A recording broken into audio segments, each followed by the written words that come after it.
In this lecture, we're going to talk about properties of rational functions. So we'll start with the definition. A rational function is a function of the form big R of x equals P of x divided by Q of x, where P of x and Q of x are both polynomial functions, and Q of x does not equal 0. So the first thing that we can do with a rational function is we can determine what its domain is.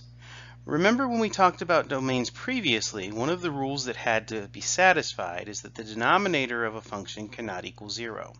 So when we're looking for the domain of a rational function, we're going to employ that rule. The domain of a rational function is typically all real numbers except for those which make the denominator q of x equal to 0. So for example, we want to find the domain of the rational function r of x equals 5x squared over 3 plus x. So to find this domain, we want to make sure that the denominator does not equal 0. So we'll say 3 plus x cannot equal 0. We'll subtract 3 from both sides of this equation, and we'll get x cannot equal negative 3. So the domain for this function r of x is going to be the set of all x such that x does not equal negative 3, or in interval notation, the interval from negative infinity to negative 3, and the interval from negative 3 to infinity. Next, we'll talk about vertical asymptotes. So sometimes rational functions have vertical asymptotes. By definition, if, as x approaches some number c, the values of the absolute value of r of x approaches infinity, then the line x equals c is a vertical asymptote of the graph of r of x. The graph of r of x never intersects a vertical asymptote. So, for example, if we look at this graph of the function, we notice that as we trace the function from the left, if we trace the function, it comes down and approaches this line x equals 2, and the function value goes down to negative infinity, but it never actually touches that line x equals 2. From the right, we can see the same thing. From the right, the graph comes up and it approaches the function x equals 2. The value of our graph goes up to positive infinity, but it never actually touches x equal 2. So x equals 2 is called a vertical asymptote for this function. Now to find a vertical asymptote, we're going to do the following. So by definition, for the rational function r of x equals p of x over q of x, if r is a number such that q of r equals 0, then x equals r will be a vertical asymptote. So essentially, to find a vertical asymptote for a rational function, we set the denominator equal to 0 and we solve. So let's do a couple of examples. Find the vertical asymptotes for the following functions. Our first function says g of x equals negative x squared plus 1 over x squared minus 5x plus 6. So to find our vertical asymptote, we set our denominator x squared minus 5x plus 6 equal to 0, and we solve. X squared minus 5x plus 6 equals 0 is a quadratic equation, which we can solve by factoring. So we can factor this out to be x minus 2 times x minus 3 equals 0. And then we can solve for each factor to get x equals 2 and x equals 3. So g of x will have vertical asymptotes at the lines x equals 2 and x equals 3.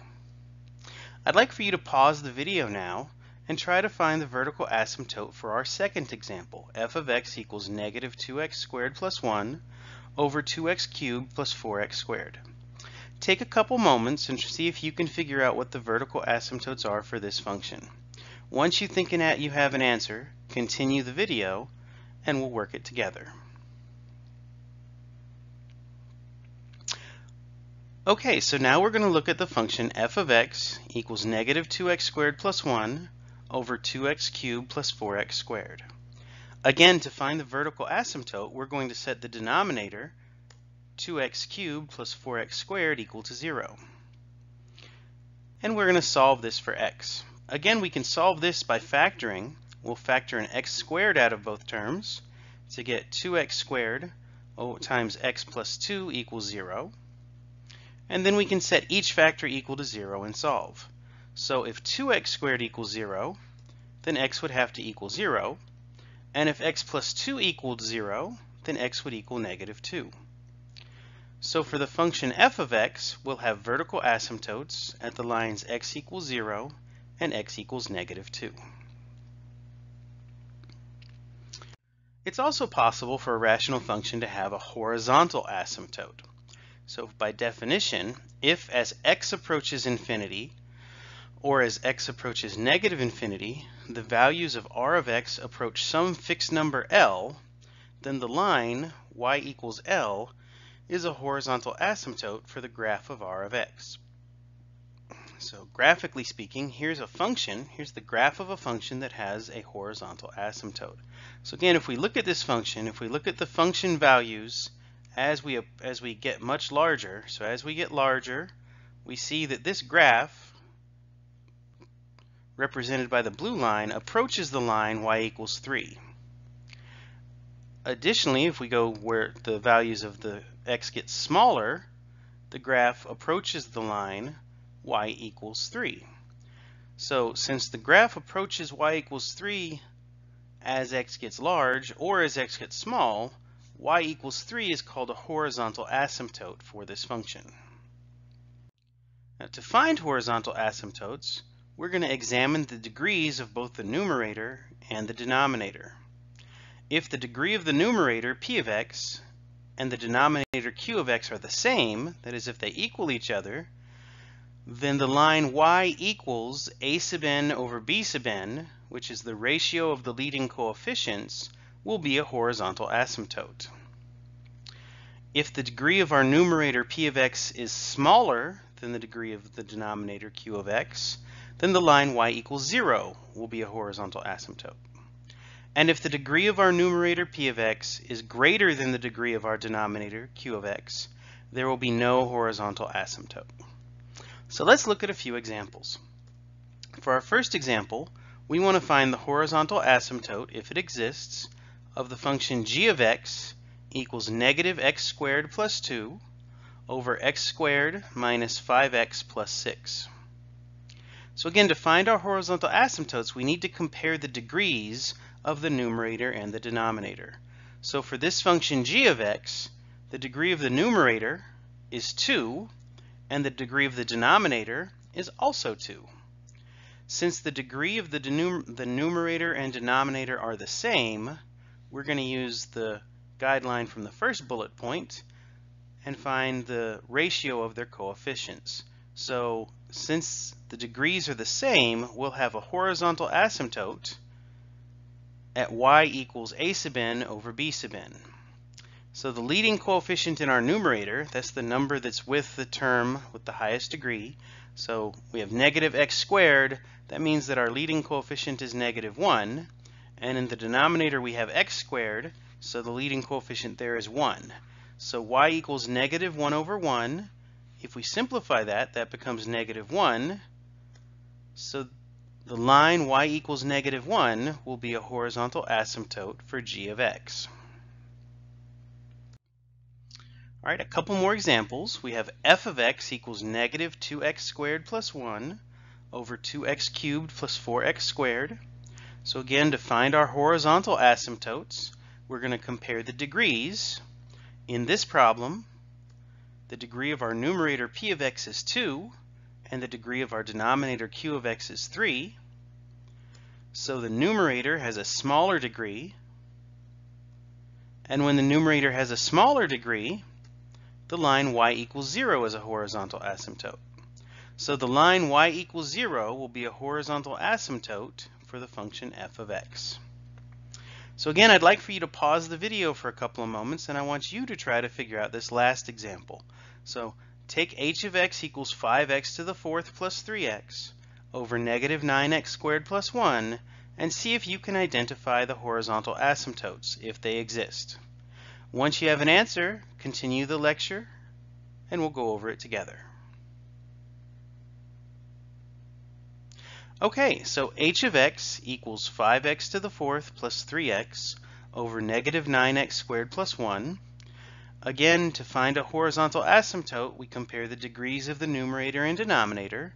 So for this function, our numerator has a degree of 4, and our denominator q of x has a degree of 2. So the degree of our numerator is larger than the degree of the denominator, and that implies there will be no horizontal asymptote.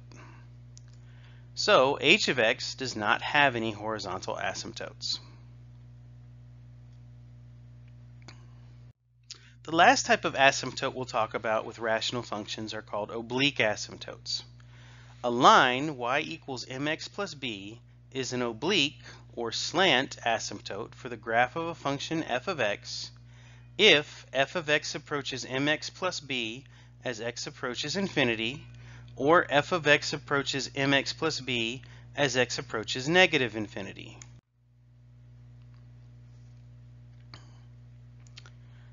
So graphically speaking, if we look at the graph of the function provided here, as x approaches infinity, the graph of our function in blue increases, and it tends towards the diagonal line y equals x minus 4, indicated with this dashed line.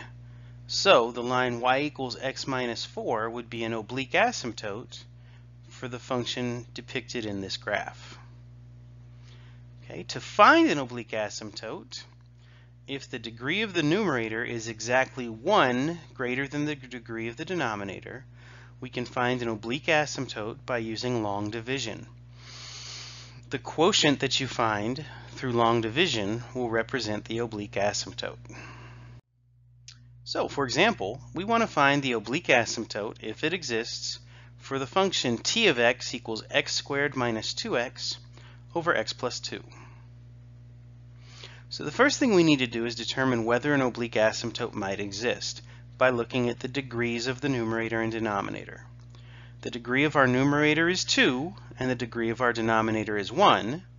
So since the degree of the numerator is exactly 1 more than the denominator, then we probably have an oblique asymptote. And we can find it by using long division. So we're going to divide x squared minus 2x by x plus 2. Remember, when you use long division with polynomials, you need to put a 0 in as a placeholder for any term that isn't represented in your polynomial.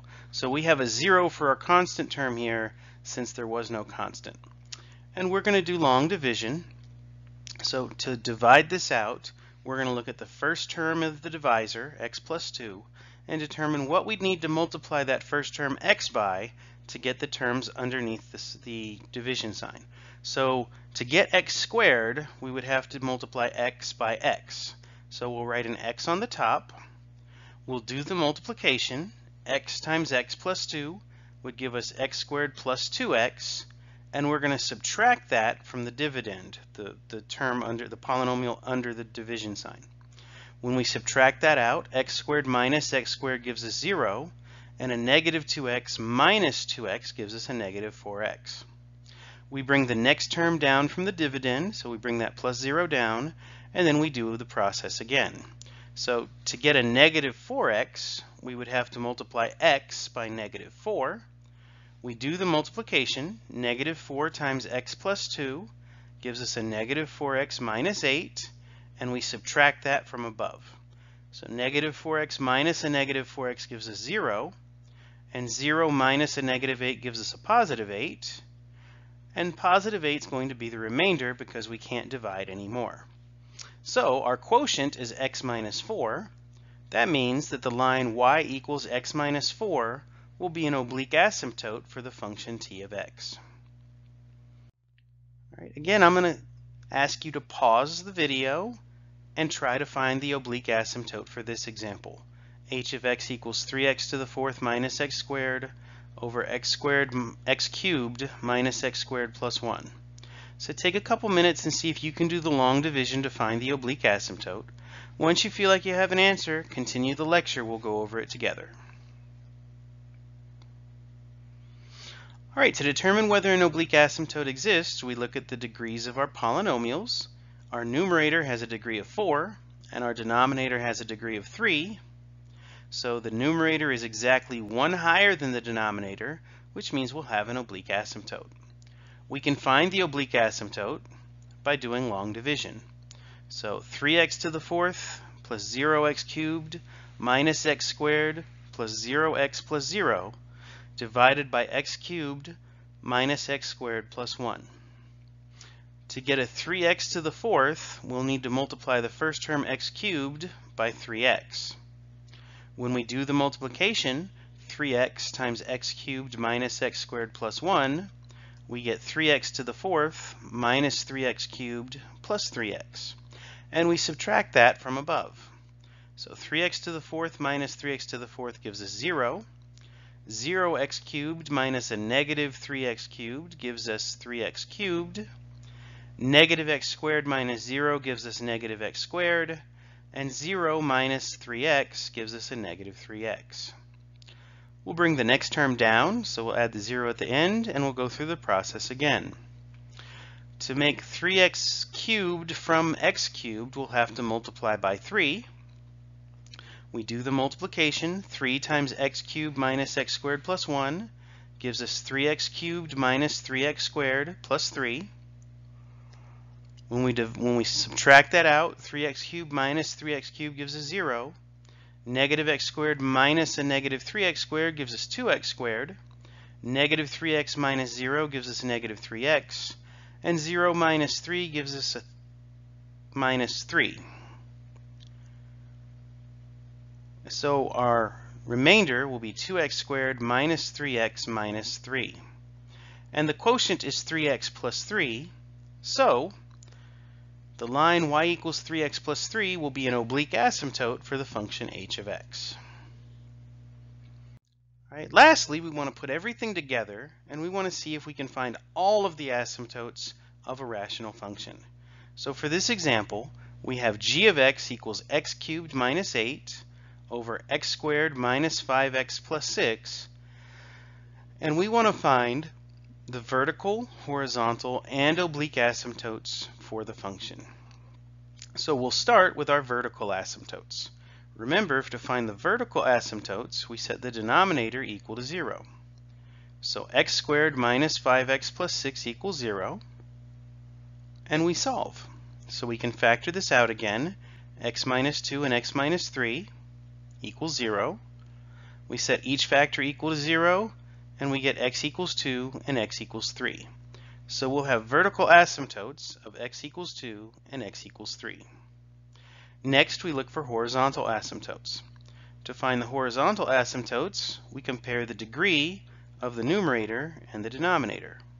So for this problem, the degree of our numerator p of x is 3, and the degree of the denominator q of x is 2. Since the degree of the numerator is larger than the degree of the denominator, that means there will be no horizontal asymptote.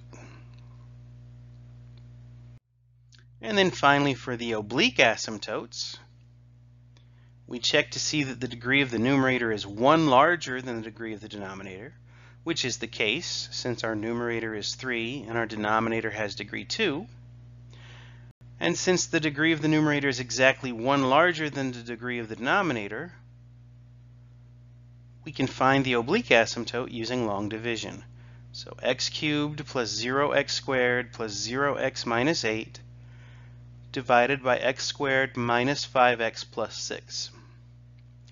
To make x squared into x cubed, we'll have to multiply by x. So multiply x times x squared minus 5x plus 6.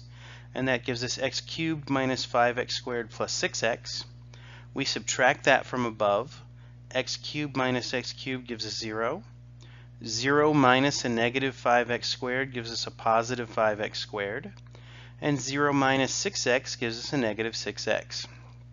We bring the last term down, and then we go through the process again. To make 5x squared from x squared, we'll multiply by 5. We do the multiplication. 5 times x squared minus 5x plus 6 gives us 5x squared minus 25x plus 30, which we will again subtract from above. 5x squared minus 5x squared gives us 0. Negative 6x minus a negative 25x gives us a positive 19x. And negative 8 minus 30 gives us a negative 38. We can't do any more division, so our remainder will be 19x minus 38. And the quotient of x plus 5 will be our oblique asymptote. So, to sum up, we found our vertical asymptotes of x equals 2 and x equals 3. There is no horizontal asymptote, and the oblique asymptote is the line y equals x plus 5.